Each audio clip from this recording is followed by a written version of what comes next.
Pemirsa, permintaan kebutuhan uang tunai di masyarakat saat momen Ramadan dan Idul Fitri biasanya selalu meningkat. Namun demikian, jumlah uang layak edar yang disiapkan Bank Indonesia kali ini justru menurun dibandingkan tahun 2024. Momen bulan suci Ramadan dan Hari Raya Idul Fitri biasanya selalu menjadi salah satu pendorong aktivitas ekonomi masyarakat dan dunia usaha secara nasional. Sebab sudah menjadi tradisi saat Ramadan dan Idul Fitri, masyarakat akan mengeluarkan uang lebih banyak dibandingkan hari biasa, baik untuk memenuhi kebutuhan pangan, pakaian, hingga wisata. Dan untuk memenuhi kebutuhan penukaran uang rupiah pada momen Ramadan dan Idul Fitri tahun ini, Bank Indonesia telah menyiapkan uang layak edar sebesar 180,9 triliun rupiah. Namun demikian, jumlah tersebut justru menurun dibandingkan tahun 2024 lalu, yang tercatat sebesar 197,6 triliun rupiah. Sementara itu, Kementerian Perhubungan memprediksi jumlah masyarakat yang akan melakukan perjalanan selama momen mudik Lebaran tahun ini mencapai 146,48 juta orang. Jumlah pemudik tahun ini juga tercatat mengalami penurunan sekitar 24% dibandingkan tahun lalu, yang mencapai 193,6 juta orang. Di sisi lain, dari jumlah ratusan juta jiwa tersebut, Kemenhub juga memprediksi akan ada 33,71 juta orang atau 23% dari pemudik yang akan menggunakan mobil pribadi.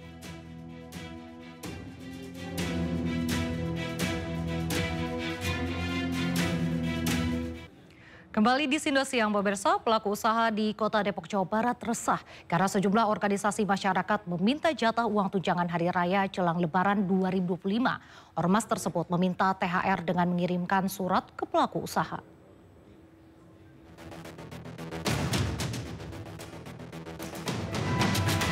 Bagi seluruh aparatur pemerintah di Provinsi Jawa Barat, dari mulai gubernur sampai RT RW, kalau kata RT RW bukan pemerintah ASN, tetapi struktur yang ada dilarang meminta dan memberi tunjangan hari raya pada siapapun dan dalih apapun. Yang kedua, bagi seluruh lembaga usaha, baik BUMD, BUMN, lembaga-lembaga bisnis swasta, dilarang untuk memberikan THR pada siapapun dengan dalih apapun.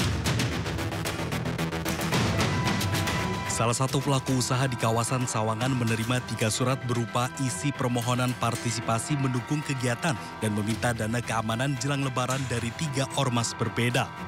Terkait hal itu, Wakil Wali Kota Depok menyatakan perusahaan tidak wajib memberi THR kepada siapapun di luar karyawannya, terlebih jika ada unsur paksaan.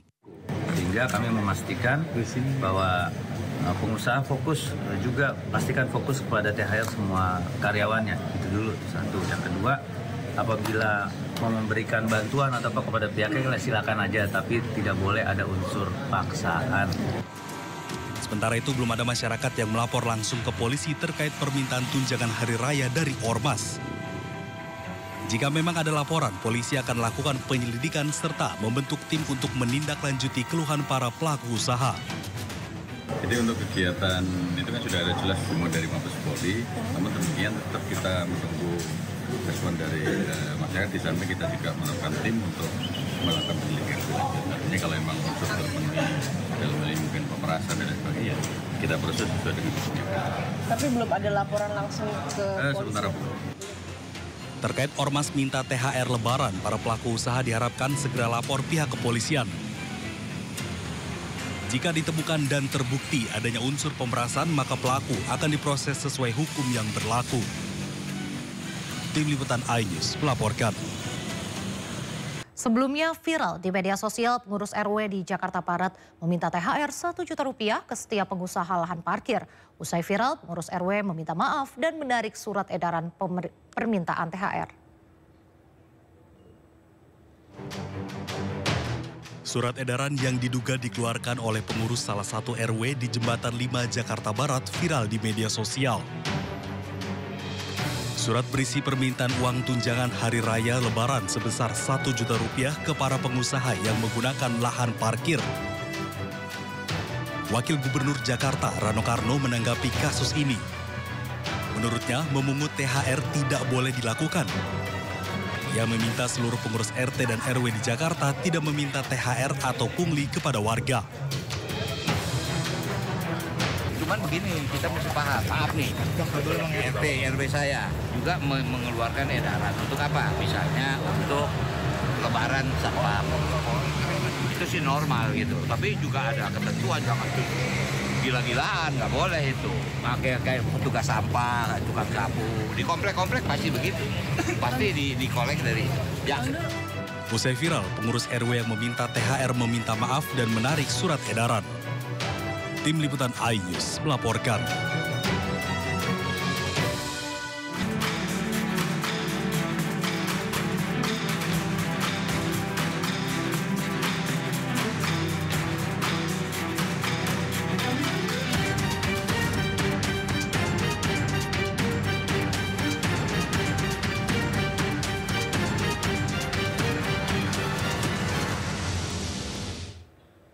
Pemirsa, Wakil Ketua DPR RI Sufmi Dasko Ahmad mendatangi Bursa Efek Indonesia setelah laju indeks harga saham gabungan atau IHSG mengalami penurunan hingga 6%.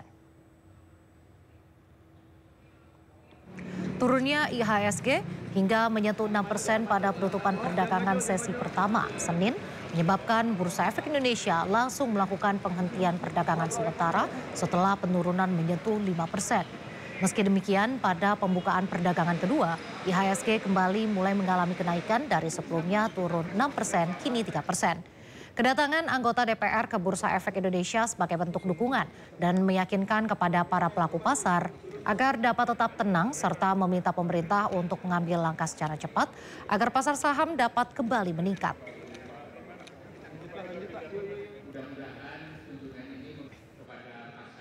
Rekan-rekan media sekalian, jadi menyikapi pembekuan otomatis dari akibat koreksi dari indeks harga saham gabungan 5% yang memang otomatis dan bukan baru kali ini saja terjadi. Dan sudah pernah pada waktu COVID dan lain-lain, kami pada hari ini melakukan kunjungan untuk support dan meyakinkan kepada pasar untuk tetap tenang.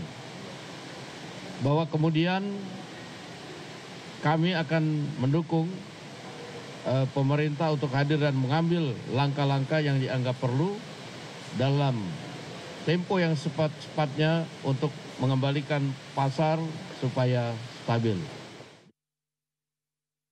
Pemerintah merespon koreksi dalam IHSG dengan memastikan pengelolaan APBN dilakukan secara kredibel guna mendukung kepercayaan investor. Menteri Keuangan juga memastikan jalannya APBN transparan hingga dapat mendorong transparansi yang kuat dari emiten BUMN maupun swasta. Indeks harga saham gabungan atau IHSG sempat anjlok hingga 6% pada sesi pertama hari Selasa 18 Maret 2025. Merespons negatifnya pasar saham domestik, Menteri Keuangan Sri Mulyani menjelaskan bahwa saat ini fundamental ekonomi domestik masih stabil. Menteri Keuangan memastikan kepercayaan investor surat berharga negara dapat terjaga sekalipun IHSG sempat goyah. Selain itu, Sri Mulyani menyebut saat ini penerimaan pajak terus membaik, di mana penerimaan bruto APBN tumbuh 6,6% pada Maret 2025. Selain menjelaskan masih kuatnya fundamental ekonomi dalam negeri, Menteri Keuangan Sri Mulyani juga memastikan pengelolaan APBN dilakukan secara kredibel dan transparan. Untuk itu, pemerintah menghimbau emiten BUMN maupun swasta tetap mengedepankan transparansi kepada calon investor. Tegaskan saya mengelola APBN dan bersama-sama dengan tim Kementerian Keuangan terus menjaga keuangan negara. Kami ada di sini, kami bertanggung jawab, kami terus menjaga keuangan negara sebagai instrumen yang sungguh luar biasa penting bagi pencapaian tujuan-tujuan pembangunan yang sudah disampaikan oleh Presiden Prabowo dan juga di dalam menjaga kepercayaan masyarakat. Itu tanggung jawab dan tugas kami. Kami tetap berdiri teguh untuk bekerja fokus mengelola APBN. Itu ya. Dengan neraca perdagangan yang positif di tengah cerita yang saya sampaikan waktu minggu lalu ya. Dunia itu lagi gunjang. Semua negara sedang membuat barrier atau halangan untuk trade dengan menaikkan tarif. Kemudian banyak membuat lembaga-lembaga internasional membuat prediksi ekonomi melemah. Di tengah hal tersebut, naiknya tarif yang sangat tinggi, proyeksi perlemahan, Indonesia masih mampu menjaga trade surplus 58 bulan secara berturut-turut. Bahkan angka Februari lebih tinggi year on year sebesar 2,28 billion mencapai 3,12 miliar. Sebelumnya PT Bursa Efek Indonesia telah menginformasikan bahwa pada Selasa 18 Maret 2025 telah terjadi pembekuan sementara perdagangan atau trading hold sistem perdagangan di PT Bursa Efek Indonesia pada pukul 11:19 waktu Jakarta.